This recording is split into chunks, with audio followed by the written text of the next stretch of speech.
To start off in practical life, I want to show you the pouring works. So first we have a spooning work actually.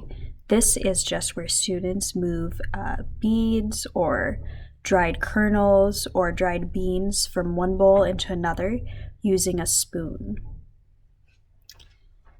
Here we have the whole hand pouring. And this is just using dried beans or rice as well. So it's a dry pouring, and students work with dry pouring until they've mastered it, and then they can move on to water.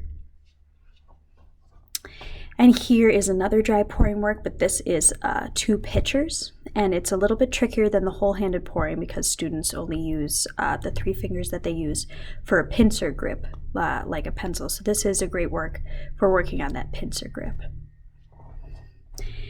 And then here is the pitcher water pouring work. And for the water pouring works, I like to put in a little food coloring. It makes it a little bit more exciting for the students. Here is the funnel pouring. Here's the pitcher with 2 cups, so students have to distribute the water between 2 different cups.